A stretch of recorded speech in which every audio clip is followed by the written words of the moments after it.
দুর্নীতি উন্নয়নের গতি কমাতে পারে, কিন্তু সম্পদের কথা উন্নয়নের পথই রুদ্ধ করে।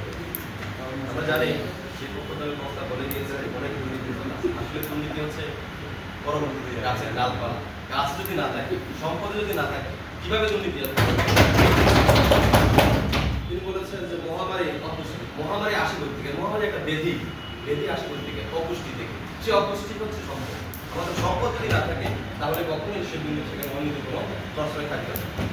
দীপকতা লোক আরো কি বলে গেছেন যে নাইজেরিয়ার সম্পদের কথা। নাইজেরিয়ার সম্পদ আমরা জানি আছে, কিন্তু সেখানে সাম্রাজ্যবাদী আগ্রাসনের কারণে সেখান থেকে সম্পদ তারা আহরণ করতে পারছে না। সেখানে সম্পদের অপ্রতুলতা নয়, সেখানে হচ্ছে দুর্নীতি দিয়ে সম্পদের অপ্রতুলতা নেই, কিন্তু সাম্রাজ্যবাদী চিন্তার কারণেই সেখানে দুর্নীতি নয়।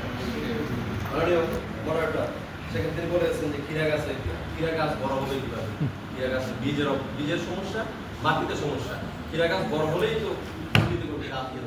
আসলে তাদের আবেগ দিয়ে আসলে দুর্নীতি কি আবেগ দিয়ে চলে না। আমরা জানি যে দুর্নীতি একটি বহুমাত্রিক, কিন্তু দুর্নীতি হচ্ছে একটা সমস্যা, ওই বহুমাত্রিক ধারণার একটা সমস্যা।